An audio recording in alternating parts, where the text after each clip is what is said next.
یه وقتایی هرچی صداتو میبری بالاتر کمتر صداتو میشنون، اما یه وقتا چشماته که داد میزنه.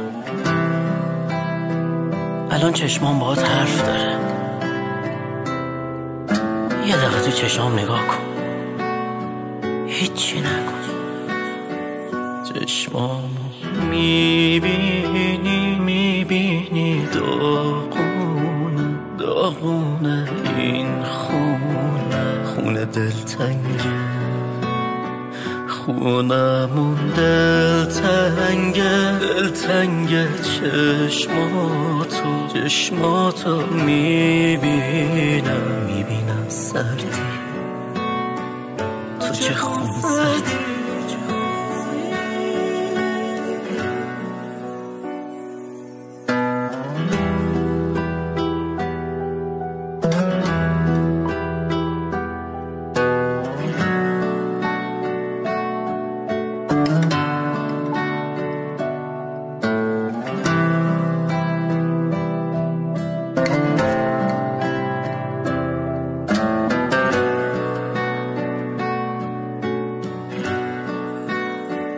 انگار اصلا نمیدونی با خودم گیرم، از چی دلگیرم تو خودم میرم، ولی چشمات که میدونه تو یه بی اعصاب، من یه دیوونه، من بی تقصیر.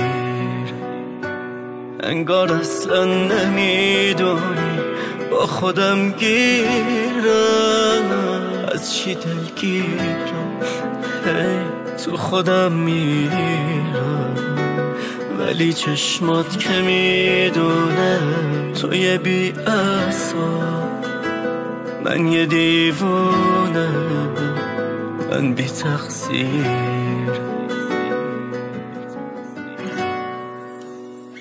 چشمامو میبینی داغونه این خونه دلتنگه، خونمون دلتنگه. چشماتو میبینم سردی، تو چه خون سردی.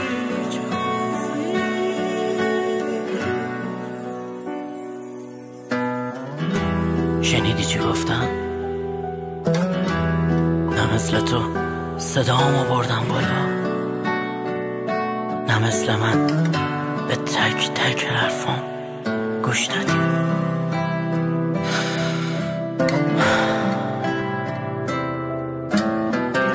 مجید فراتم.